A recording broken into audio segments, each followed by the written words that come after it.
So in this video, I'm going to be giving my thoughts and review on Nope, the newest film from director Jordan Peele, his newest nightmare as they like to promote it. Now, Jordan Peele really made a splash into the director scene in 2017 with Get Out, which was a nicely put together, original, and very creative thriller. Then in 2019, he gave us Us, which has its own unique thrills and twists that made for a satisfying experience in its own way. And now we have Nope.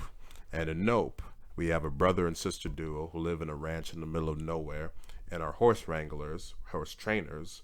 They end up investigating unusual sightings in their area that have some UFO type qualities, where slowly the threat becomes more and more serious, and they have to sort of figure out what the hell is going on while saving their own hides in the process.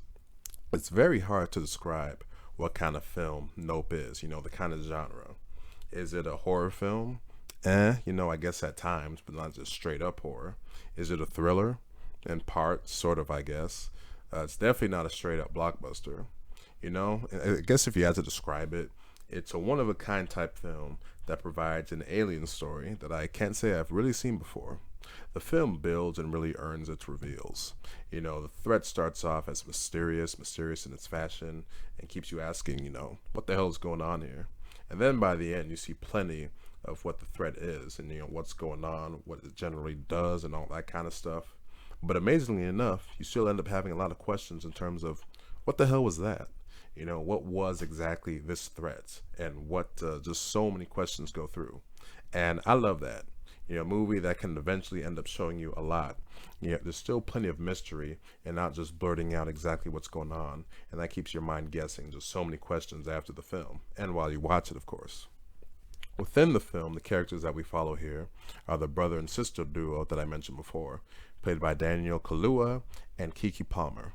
Now, Kaluuya obviously worked with Peele in Get Out, which he was the lead, and that was his real sort of star-making role, to where he went on to do Black Panther and then won an Oscar for Judas and the Black Messiah last year. Here, he plays a very different character here than he did in Get Out. Here he plays kind of a stoic man of few words, but a man of action, kind of a gruff guy that kind of keeps him himself. He's good here, but the movie definitely does not make the most out of his amazing acting talents, to which he did win his Oscar last year. He's not bad, he's good, and I did somewhat like the character, but let's just say he won't be winning an Oscar for this film, just because the performance or just what the character requires doesn't really stretch Kaluuya's acting chops, I'll put it that way. Palmer plays a very energetic, outgoing, and more importantly, talkative character. I thought her initial scene was great, but then after that, I thought the character was pretty annoying through the first half of the film.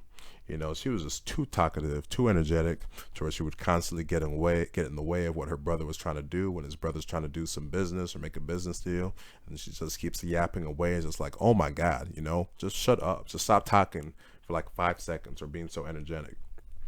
Thankfully, her character becomes more subdued in the second half of the film, to where she becomes more likable and thankfully a lot less annoying, because she was kind of getting on my nerves during the first half of the film. The characters don't hurt the story or the film here, but I definitely don't feel like they elevate it. There's no real writing here to really elevate them, or much attempts to make us really care much about what happens to them eventually. There's also kind of few supporting characters throughout the film. So ultimately, the film ends up being pretty sparse in the amounts of characters that you follow in the film. I'll put it that way. What carries the film here is the uniqueness of the threat, the experience, the build-up, and the showcase of all the crazy shit that's going on in this film, and more importantly, in Jordan Peele's mind. This guy is just a really kind of creative force with the kind of stuff that you saw in Get Out and then in Us, to where it's like, whoa, man, this guy's just got so many ideas. Ideas as just like Hollywood just kind of needs that kind of originality and whatnot. And then there's some inclusion of stuff in this film from him that seemingly doesn't have much to do with anything relevant, in terms of the actual story. There's an animal attack in the film that's pretty terrifying to watch play out and really intense. Though seemingly it ends up seeming a little superfluous to the story, at least seemingly, I'm sure there's an actual connection to the main story and main threat. I just don't quite remember what the explanation was within the film, but the scene itself was pretty good.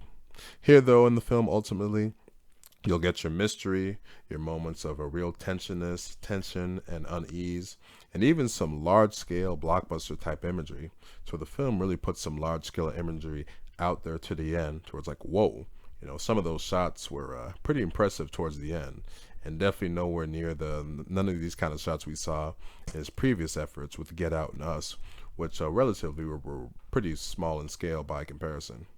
Ultimately, I would end up giving the film an 8 out of 10, maybe an 8.5, but definitely kind of in that range right there. I'm still not quite decided.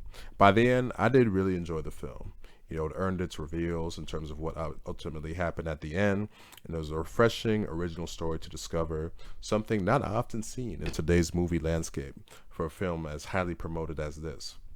As a creative force, man, Jordan Peele is definitely a real treasure. He's definitely got a whole lot of originality to his thinking, a lot of ideas, and hopefully he's got plenty of other stories in him, because Hollywood definitely needs his originality and creativity right now to give films that people can look forward to in a different way, that aren't just your whole superhero, just big scale blockbuster type thing, that do have their mass appeal, the films that he has made over the past few years. So that'll do it for this review and my thoughts on Nope. If you made it to the end of this video, thank you for watching.